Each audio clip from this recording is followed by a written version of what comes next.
9 TV.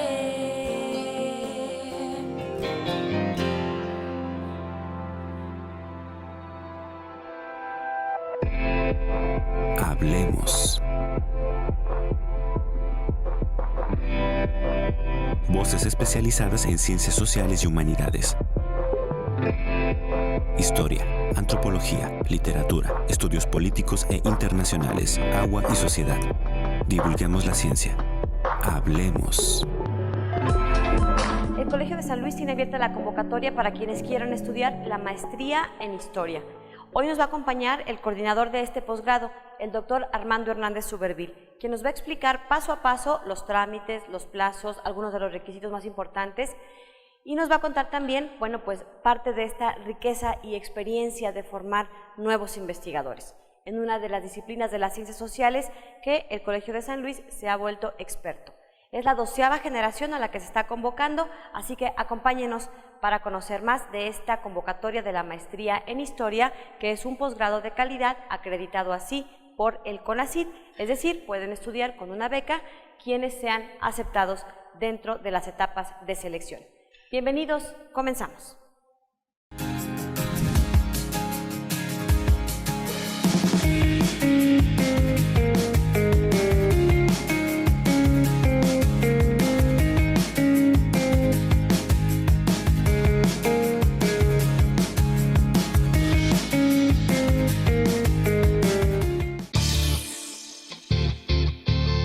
Desde 1997, la maestría en Historia del Colegio de San Luis se ha caracterizado por formar investigadores de alto nivel académico, comprometidos con la generación de innovadores avances de conocimiento en el campo de la historia.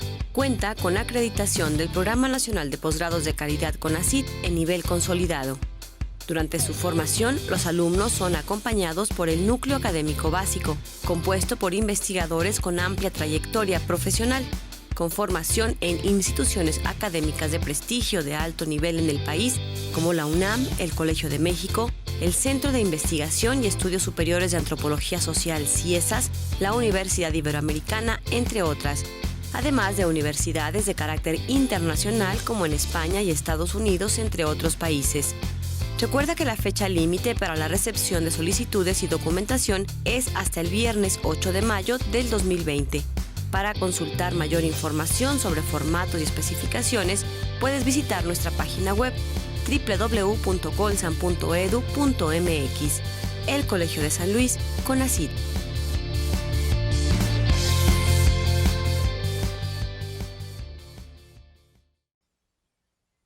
¿Qué tal? Bienvenidos. Estamos en el Colegio de San Luis. Hoy los invitamos desde la sala de profesores para que nos acompañen. Tenemos una exposición fotográfica, así que está abierta a todo el público. Y vamos a dedicar nuestro programa del día de hoy para platicar con el doctor Armando Hernández Suberville, quien nos va a invitar a quienes estén interesados a participar en la convocatoria para cursar con nosotros la maestría en Historia. Doctor, gracias por acompañarnos. Gracias, Lidia. Esta convocatoria está abierta y, como les decíamos en nuestra cápsula inicial, cierra el próximo 8 de mayo del 2020. Así que los invitamos para que a lo largo de este programa nos acompañen y empecemos a conocer un poco más los detalles. Primero, ¿a quién va dirigida esta convocatoria? ¿Quiénes podrían participar? Mira, es una convocatoria para abrir la 12ª promoción de la maestría en Historia. O sea, van 12 generaciones. Ya son 12 generaciones las que tenemos. Hay que recordar que en el Colegio de San Luis las generaciones abren cuando la inmediata anterior cierra, ¿no? Entonces, estas convocatorias están dirigidas prácticamente a todos los estudiantes de licenciatura que tuvieron una formación de historiadores o que están relacionados con las ciencias sociales y que pueden incorporarse en una disciplina, en este caso la histórica, con una proyección hacia la investigación, que eso es la parte fundamental de la maestría. Es una maestría que pretende formar investigadores. ¿Cuáles son algunos de los temas o líneas de investigación que sí hay alguna, línea específica? Hay tres líneas que se manejan. Son líneas de alguna manera generales, pero que dentro de las cuales tú puedes encontrar una serie de subtemas donde puedes anidar, por decirlo de alguna manera, anidar el proyecto con el que te presentes. Las 3 líneas que tenemos son la línea de historia económica y política. Bueno, ahí caben muchas cosas. Caben muchísimas cosas. La línea de interdisciplina, estudios interdisciplinarios, que también es vastísima. O sea, tú puedes estar haciendo un estudio desde la historia de la educación hasta historia del arte. En ese amplio panorama que nos puede permitir la interdisciplina. Esta línea es nueva, es la segunda promoción con la que estamos trabajando y ha tenido muchísimo éxito precisamente porque permite que los abordajes teóricos y metodológicos tengan que ver con disciplinas que pareciera que no tienen nada que ver entre sí. Pero hoy en día es necesario que los investigadores de todas las ramas ampliemos nuestra visión, ampliemos el panorama para acercarnos al conocimiento que se está generando en otras disciplinas y hacerlo evolucionar en la historia para pues, tener nuevas aproximaciones, nuevas respuestas a problemas dados, etc. Sobre todo porque uno de los objetivos que se está pretendiendo es que nos enfoquemos o que tratemos de ver no solamente la historia de los siglos XVI, XVII, XVIII que nos competen, yo es lo que trabajo, por ejemplo, sino que también empecemos a ver los problemas de la realidad inmediata, ¿no? Y lo que pasó hace una semana ya empieza a tener un tinte histórico, ya tiene una repercusión. Entonces, pero también lo que pasó hace 2 siglos tiene repercusión hoy, ¿no? Claro, entonces ampliar ese abanico o ese espacio temporal para que los interesados digan, bueno, pues yo puedo también abordar un tema de actualidad con las herramientas, las múltiples herramientas de la disciplina histórica, pero también las herramientas de otras disciplinas. Es decir, por ejemplo, un politólogo puede estar analizando un tema que está relativamente vigente, pero también le puede dar una perspectiva. Claro, de hecho, bueno, ahora que sacas este comentario, recién estaba comentando con mi compañero y amigo, el doctor Hugo Borjas, que es encargado del programa de Estudios Políticos Internacionales, acerca de hasta dónde un tema político puede tener también tintes históricos y puede tener un manejo desde la historia. Entonces, esta línea de la interdisciplina nos permite eso, ¿no? Entrecruzar y estar manejando diferentes aproximaciones para resolver un problema, un nudo histórico.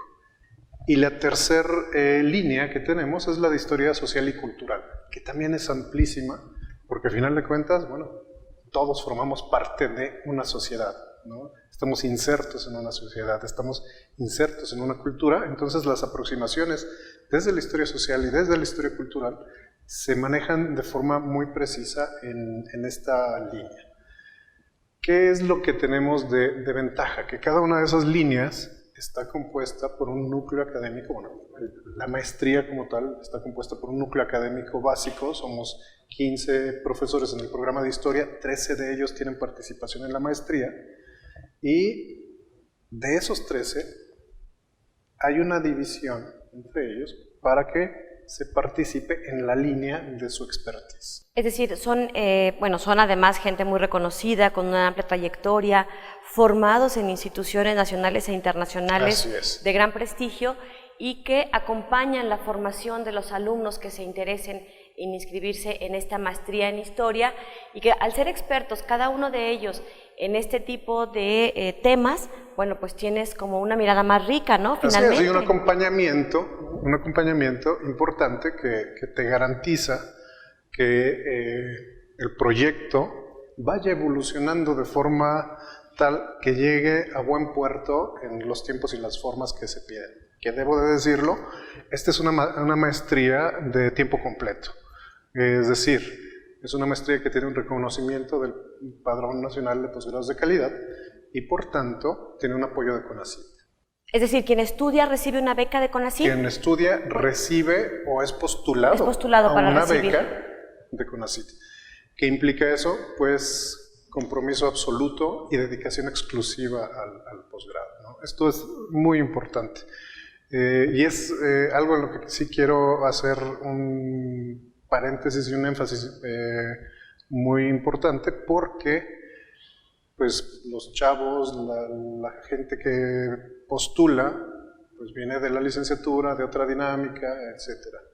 El compromiso que se adquiere al ser un estudiante del Colegio de San Luis, al ser un estudiante que tiene un apoyo de parte del gobierno federal a través de CONACYT, lo compromete a dedicarse exclusivamente 100% a sus estudios. Porque lo que está buscando el país es formar, precisamente, una masa crítica de investigadores en ciernes que estaríamos lanzando posteriormente a otros posgrados, a incursionar ya en la vida laboral, etc.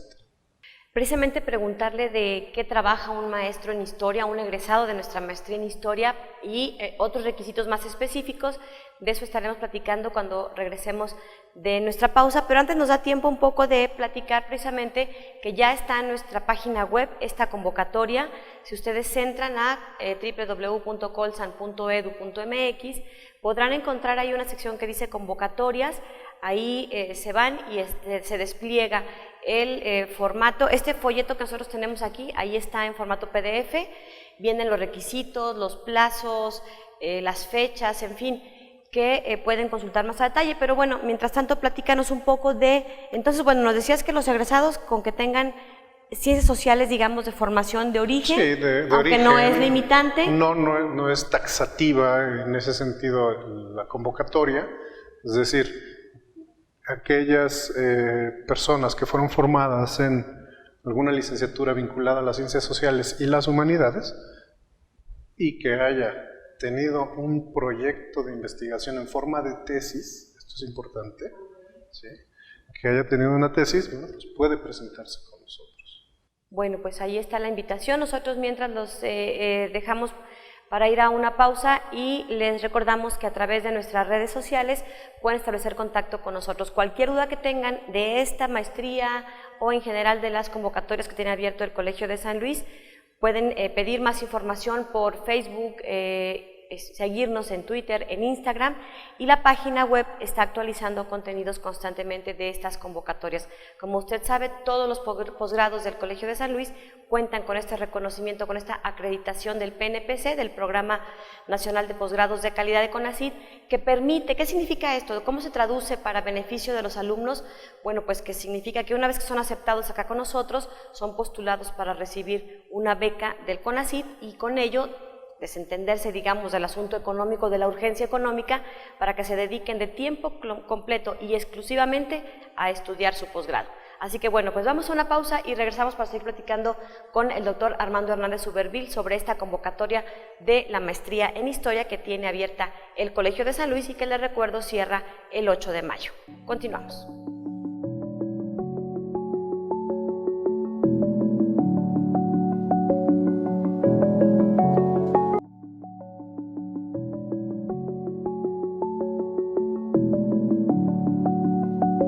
Estamos de regreso y estamos dedicando este programa a informar a todos los interesados de esta convocatoria para estudiar la maestría en Historia que tiene el Colegio de San Luis. Y nos acompaña el doctor Armando Hernández Uberville, quien está coordinando precisamente este programa docente que ofrece esta institución. ¿Cuáles son las materias que se cursan? Platícanos un poco sobre el mapa curricular que se sigue en esta maestría. Mira, es un programa que tiene, si bien como comentábamos en el bloque anterior, una exigencia muy fuerte, también tiene muchas bondades.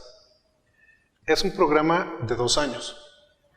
Los 2 primeros semestres son presenciales, es decir, el alumno tiene que estar cursando materias temáticas y teóricas en esos 2 primeros semestres. En un salón de clase, aquí en el colegio. Aquí en el colegio.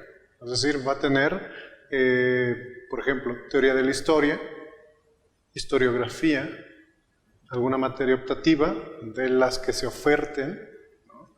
Y su seminario de tesis. Esos son los 2 primeros semestres. Las materias cambian un poco. Entonces está comprometido con una carga muy importante y fuerte de lecturas, de trabajos, etc. Pero llegado el 3er semestre, el alumno tiene un semestre que nosotros llamamos de movilidad. Y entonces los estudiantes salen a hacer trabajo de campo. En nuestro caso como historiadores es fundamentalmente trabajo de archivo. Entonces, si el tema que tú estás desarrollando tiene su información fundamental, por ejemplo, en el Archivo General de Indias, en Sevilla, bueno, pues los alumnos se van a Sevilla. España. ¿Sí? Se van ahí, están haciendo su trabajo de archivo. ¿Tienen el apoyo del colegio? Tienen el apoyo del colegio, es un apoyo complementario. Y como son alumnos de un programa PNPC, tienen el apoyo de CONACYT. ¿Sí? CONACYT hace una inversión extra en nuestros alumnos con un recurso que se llama beca mixta, que se complementa con un apoyo del colegio y les permite poder viajar, estar en otros países, estar trabajando en archivo en otros lugares, en otros estados de la República, estar haciendo lo que todo historiador debe de hacer, o sea, su trabajo de gabinete, que es el archivo. Ahí es donde se encuentran nuestras fuentes, nuestros insumos, donde se encuentra la materia prima con la que trabajamos.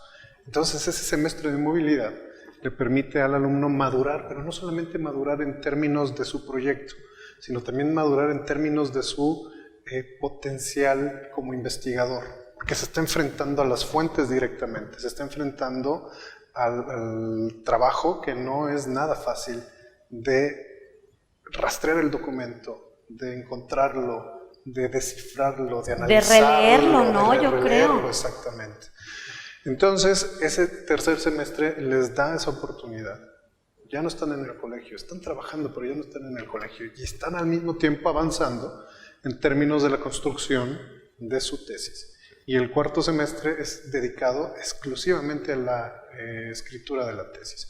Entonces, nosotros con ese semestre de movilidad hemos garantizado que nuestra eficiencia terminal sea muy alta, porque le estamos dando la posibilidad al estudiante de que se nutra y se empape de aquello que va a permitirle construir una tesis. Platícale un poco a nuestro auditorio qué es eficiencia terminal y por qué es tan importante para el PNPC. La eficiencia terminal es el porcentaje de alumnos que egresan y se titulan en tiempo y forma dentro de los parámetros de CONACYT.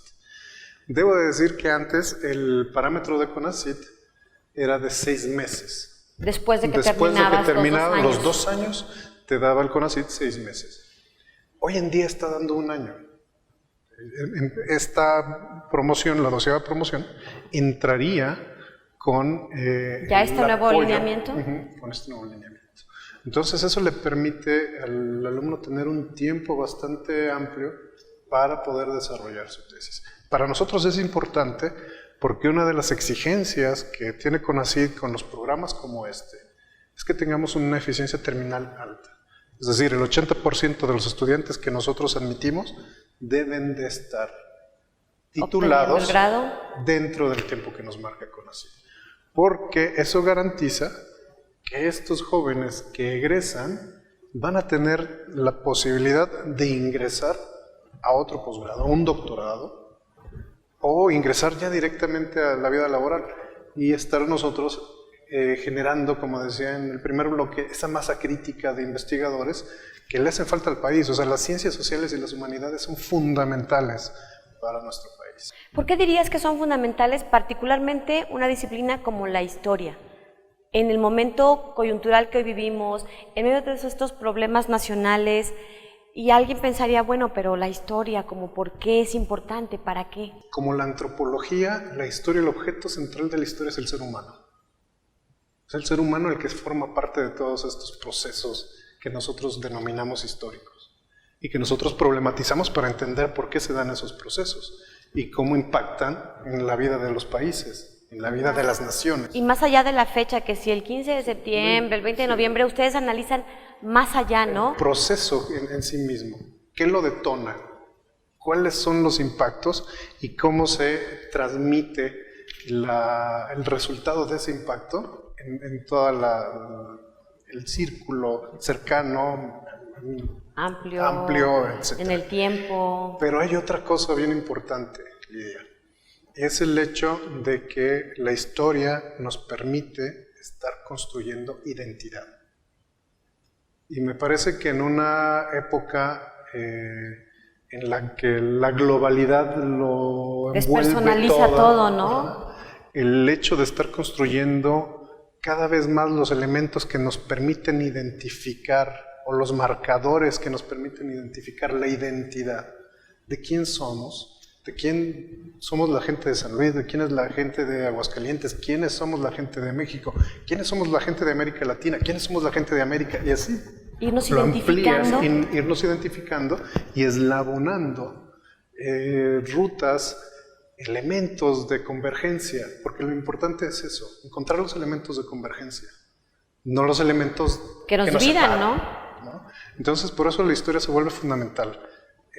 Estudia el ser humano, es una ciencia humanística, pero al mismo tiempo es una ciencia que nos permite entender la identidad. En este momento la historia de algún modo nos va llevando para reconocernos, como decías, ¿no?, dentro de esta identidad, pero también nos va ayudando a no repetir estos errores que se han cometido en el pasado por todo este conocimiento que se aporta. A las nuevas generaciones, ¿por qué les dirías que hacen falta investigadores sociales y particularmente historiadores? ¿Por qué son tan necesarios en nuestra sociedad? Mira, me parece que las disciplinas de las ciencias sociales y las humanidades en general, que históricamente han sido muy abandonadas, se le ha dado, no sé si de forma entendible o no, pero se le ha dado un peso y una primicia a los temas tecnológicos, a los temas de desarrollo de ciencias duras, el impacto en el comercio, el impacto en la economía, el impacto en la tecnología. Pero ¿qué pasa con el ser humano? El ser humano sigue siendo el eje y centro de todos esos desarrollos. ¿Quiénes los hacen? Pues humanos. ¿Por qué deshumanizar, ¿no?, una visión del mundo cuando somos nosotros mismos los que estamos construyendo, los que estamos incidiendo y al mismo tiempo viéndonos beneficiados o viéndonos afectados de los resultados de nuestras propias invenciones, de nuestras propias creaciones, de nuestra propia realidad? Entonces, entender esos fenómenos resulta necesario porque nos permite abrir los ojos, ampliar la mirada y darnos cuenta de ¿dónde estamos parados? ¿Y qué queremos hacer? ¿Y hacia dónde vamos? Entonces, la disciplina histórica es fundamental. Y hoy en día no sobran. Faltan historiadores porque los problemas cada vez son más complejos, amplios, ¿no?, y más complejos. Vamos a ir platicando con nuestro invitado de hoy, el doctor Armando Hernández Suberville, y por lo pronto, bueno, pues les recuerdo que la convocatoria para cursar la maestría en Historia en el Colegio de San Luis está en nuestra página web, ahí pueden revisar todos los requisitos. También está abierta para extranjeros. Algunos de estos aspectos los vamos a platicar regresando de la pausa, y les recuerdo que se pueden comunicar con nosotros a través de nuestras redes sociales, particularmente a través de Facebook. Continuamos para seguir platicando desde el Colegio de San Luis.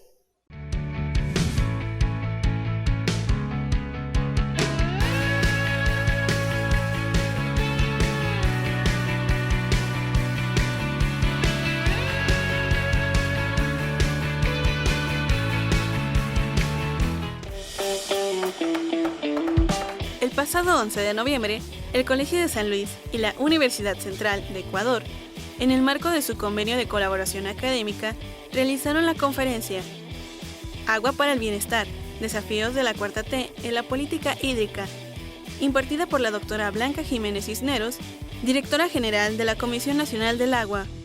Sostuvo una charla entre los alumnos visitantes de la Universidad Central de Ecuador y los alumnos de la Maestría en Gestión Sustentable del Agua que se imparte en el Colsan.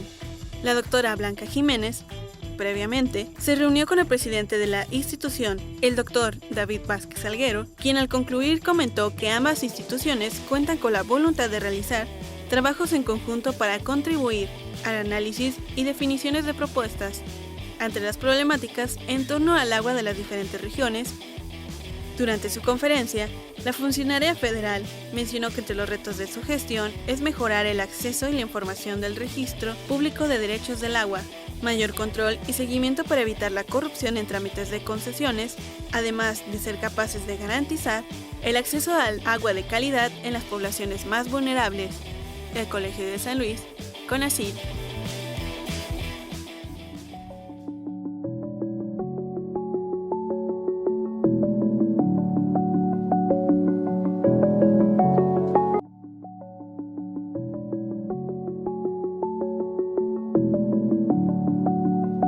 Bien, estamos de regreso y estamos platicando con el doctor Armando Hernández Uberville, es el coordinador de este posgrado que tiene convocatoria abierta.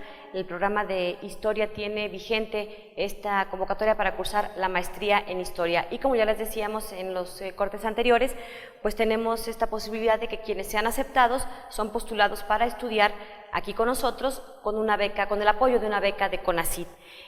Platícanos un poco cómo es el proceso de selección, los plazos. Muy bien, mira, el proceso de selección está compuesto por 2 etapas. La primera etapa, como ya comentaste, cierra el 8 de mayo. Del 2020. Del 2020, o sea, esta fecha la deben de tener súper clara.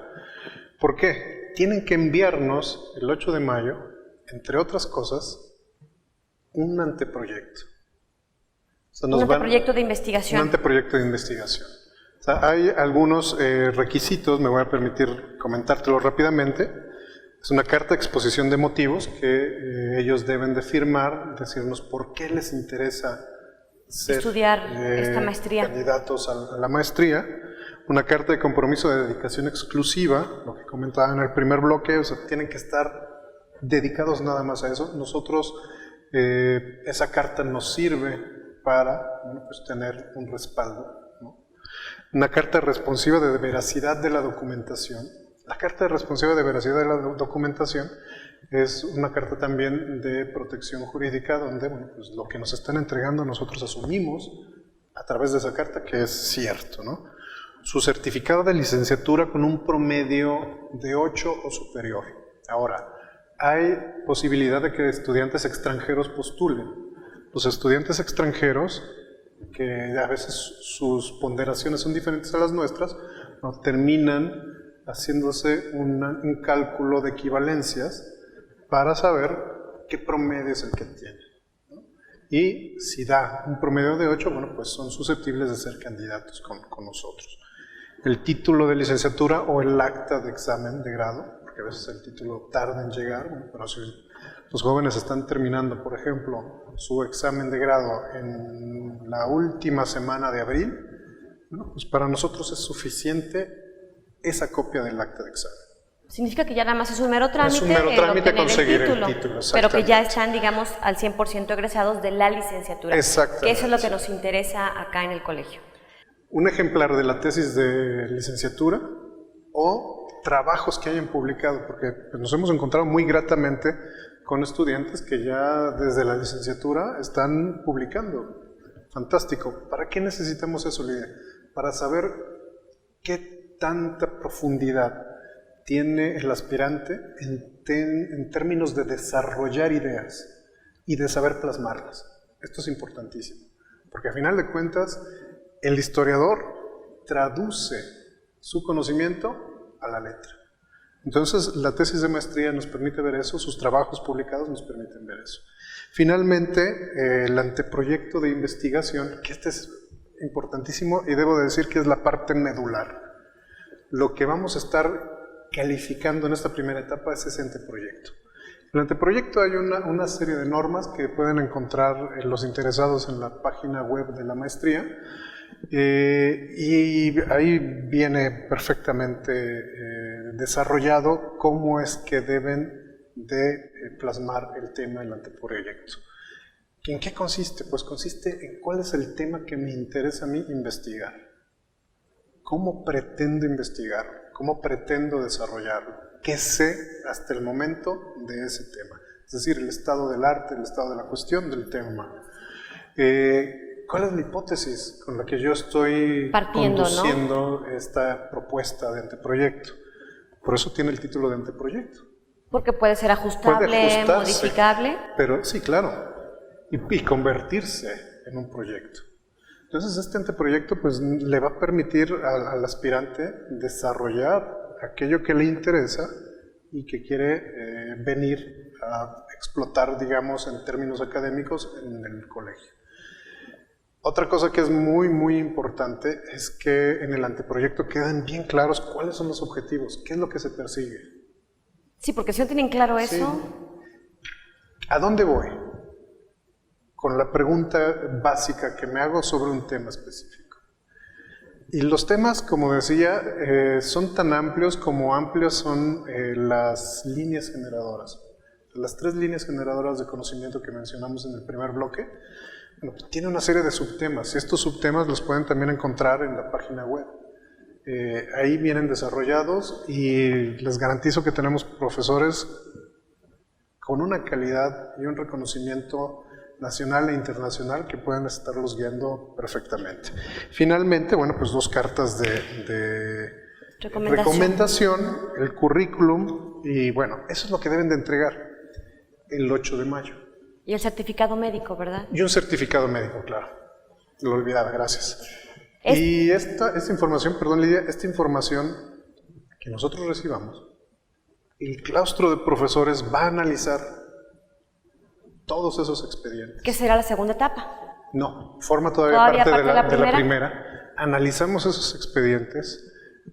Sí me gustaría aprovechar para desarrollarlo, porque luego parece que no se entiende cómo hacemos ya la selección. Pues la selección.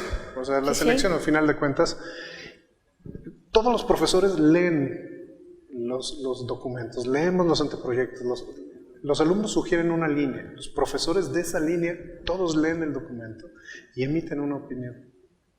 Esto después se discute de forma colegiada y se determina quiénes pasan a la segunda etapa. Y en esa segunda etapa hay 3 filtros más. El primer filtro es un ensayo. Los aspirantes que pasaron a la segunda etapa van a tener que venir al colegio y se les dará un tema que desarrollarán en un tiempo que se les dará con facilidad para que vayan a la biblioteca, para que puedan estar consultando, ¿no? Y desarrollar el tema. Eso nuevamente nos garantiza ver qué tan claras tienen las ideas y cómo pueden desarrollarlas. El segundo filtro es un examen diagnóstico de inglés. Y el tercer filtro, y es quizás junto con el anteproyecto el más importante, es la entrevista. Porque en la entrevista el claustro de profesores se sentará con el aspirante y le va a permitir al aspirante que se explaye y nos diga cuáles son los temas, los objetivos, las cosas que está persiguiendo con lo que nos viene a proponer, ¿no? Finalmente, bueno, pues ya después de que se pasa todo este proceso, nosotros estaríamos dando el 17 de junio la lista definitiva de quiénes son los aspirantes que se pueden venir a inscribir y formar parte ya de la comunidad del Colegio de San Luis. ¿A dónde, según la experiencia de esas 11 generaciones que han precedido esta convocatoria, a dónde se han ido de movilidad? ¿Tienes más o menos algunos datos?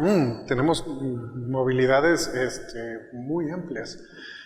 Tenemos movilidades a Europa. Y por Europa me refiero, pon el país casi que quieras, ¿no? Fundamentalmente España, Francia, Italia e Inglaterra. Son donde más se han movido. Pero tenemos estudiantes que han ido a otros lados, ¿no? Estados Unidos, porque hay repositorios con documentos de México en Estados Unidos. Sudamérica, de los alumnos que han estado haciendo estudios comparados.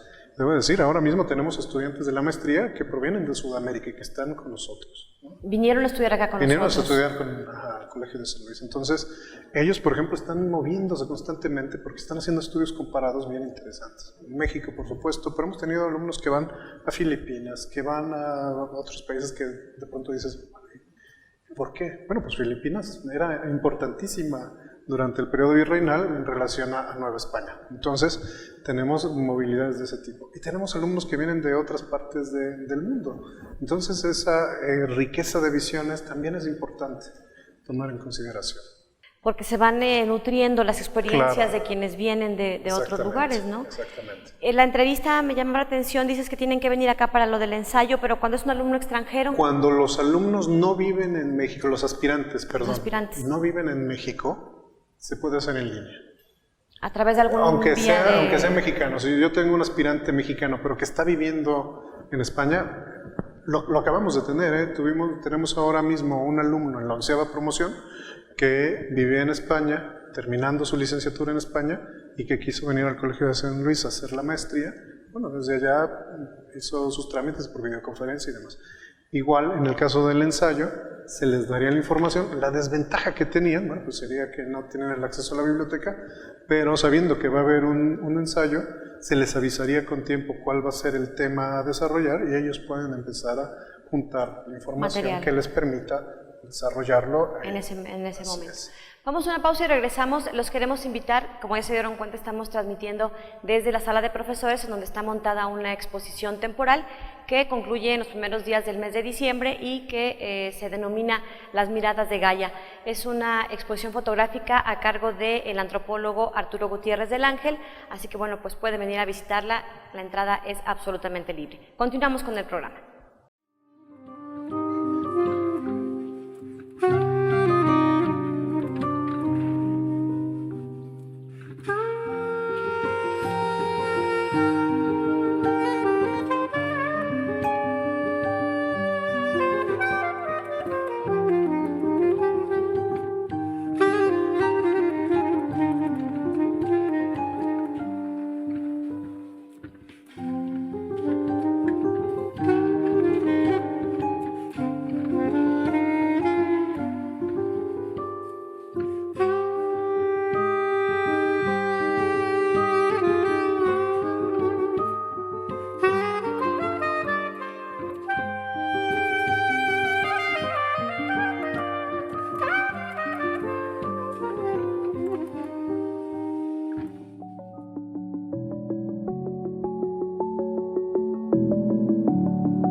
Bien, estamos de regreso y los estamos invitando para que conozcan la convocatoria de la Maestría en Historia, una convocatoria que estará vigente hasta el 8 de mayo del año 2020.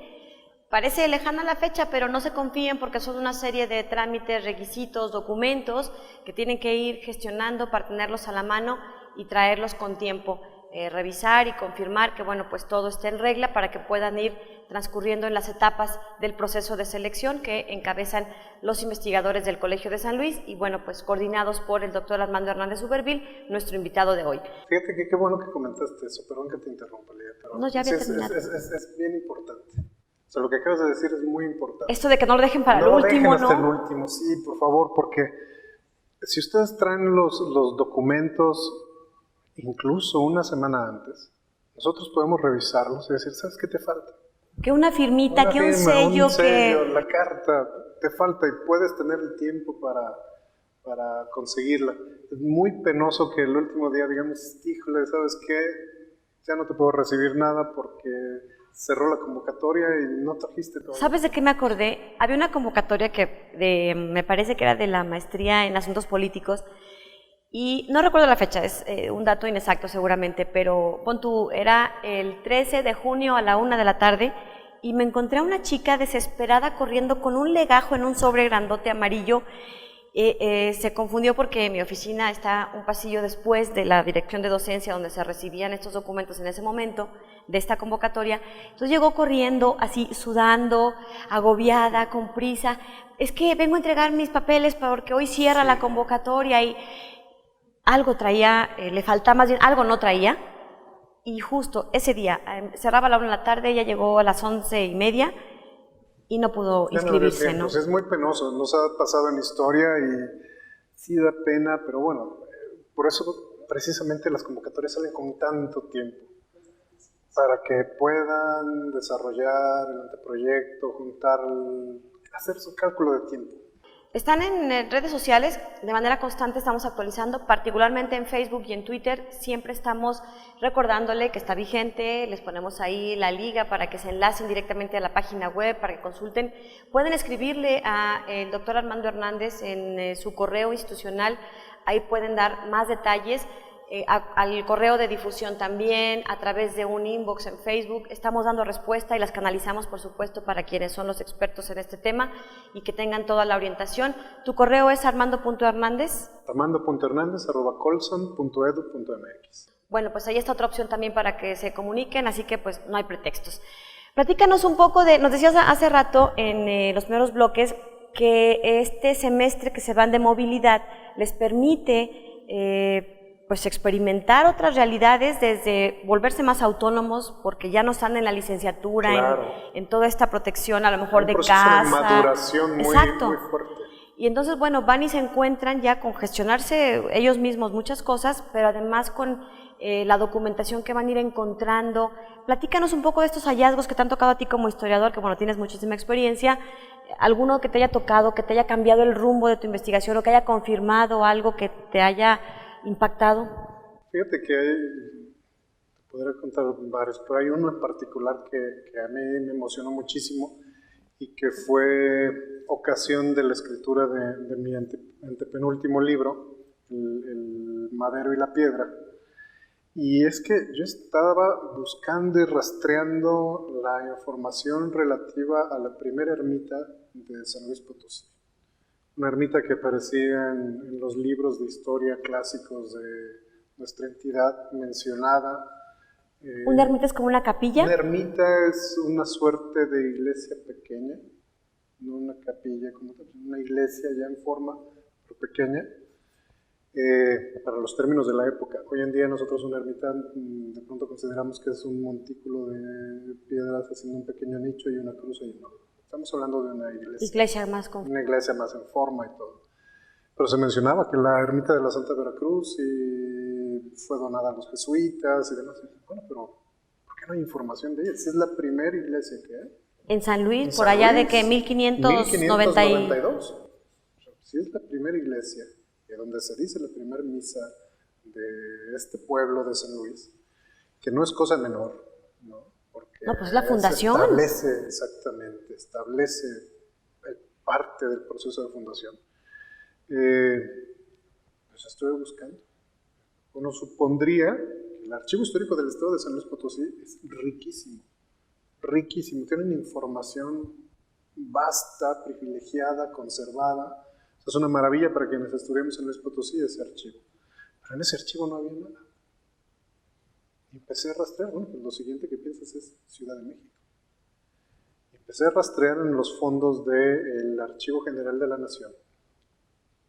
Y rastreaba en el fondo de jesuitas.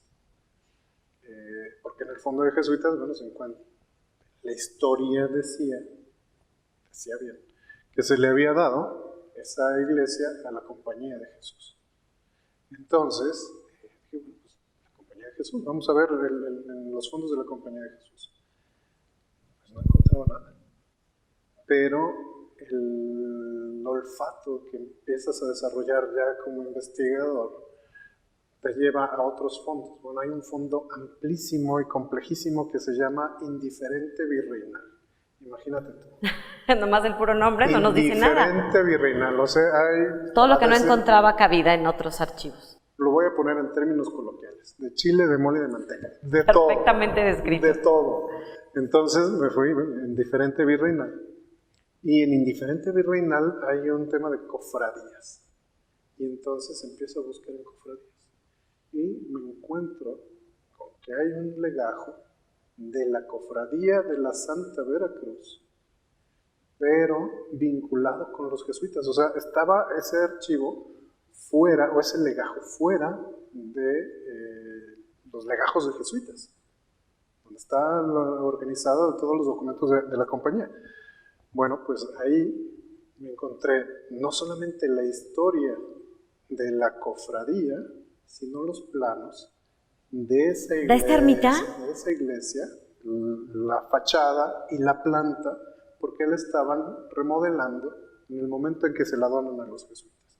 Y para poder remodelarla, pues habían hecho un concurso, digamos, para ver quién se hacía con la obra. Y para ello, bueno, pues decían, queremos que quede así, ¿no? Que estés en los dibujos. Entonces, ese descubrimiento para mí es fundamental en la historia de San Luis, porque da cuenta de los primeros planos arquitectónicos de los que tenemos noticia en la historia de nuestra ciudad. ¿Y a dónde te llevó? ¿Físicamente sabemos en dónde estaba ubicado? Sí. ¿Esta ermita? Estaba en el edificio de rectoría de la Universidad Autónoma de San Luis Potosí. Entonces, bueno, pues a partir de ese documento, cuando tú encuentras la hebra y empiezas a alar la hebra, ya se empieza Te dio para un libro, ¿no? Se empieza a abrir el ¿Cómo se mundo. llama el libro? El madero y la piedra. ¿Todavía está disponible aquí en la librería? Está disponible todavía. Bienvenidos. Bueno, pues gracias Armando por habernos acompañado. No, al contrario, Lidia, muchísimas gracias. Y bueno, pues les recuerdo que la convocatoria para estudiar la maestría en Historia está abierta. Armando Hernández Uberville es el coordinador de este posgrado y bueno, pues está a sus órdenes para cualquier duda, pregunta, los canalizará con las áreas correspondientes o les brindará la información. Les repito, su correo es armando.hernandez@colsan.edu.mx. Y nosotros nos despedimos, muchas gracias por habernos acompañado, los dejamos con la Agenda Colsan, que como saben son las actividades que tendremos en los próximos días aquí en el Colegio de San Luis. Regresamos pues nos quedamos con la agenda y nos vemos en nuestro próximo programa. Gracias, hasta la próxima. El Colegio de San Luis te invita a las actividades académicas que se llevarán a cabo durante los próximos días. El 21 de noviembre los esperamos en el siguiente ciclo de conferencias, Miradas Contemporáneas sobre la Revolución Mexicana, con la ponencia del Dr. Javier García Diego, con el tema El Plan de San Luis, a las 19 horas en el Museo Regional Potosino. Ese mismo día, el 21 de noviembre, se llevará a cabo la conferencia Nadie me verá llorar, en conmemoración de los 20 años de la novela, con la participación de la autora, Cristina Rivera Garza, a las 18 horas en el Centro de las Artes de San Luis Potosí. También, el 21 de noviembre, tendrá lugar la presentación editorial Cuevas del Viento y la Fertilidad, continuidad ritual entre náhuatl y tenec de la Huasteca Potosina, a las 17 horas en la Sala Capitán Miguel Caldera del Colegio de San Luis.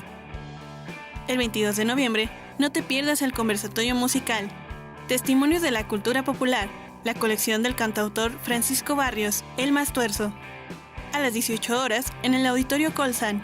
El 25 de noviembre, los invitamos a las reflexiones sobre Evaluación y Perspectivas Ciudadanas del Sistema Estatal Anticorrupción, a las 18 horas en la Sala Capitán Miguel Caldera.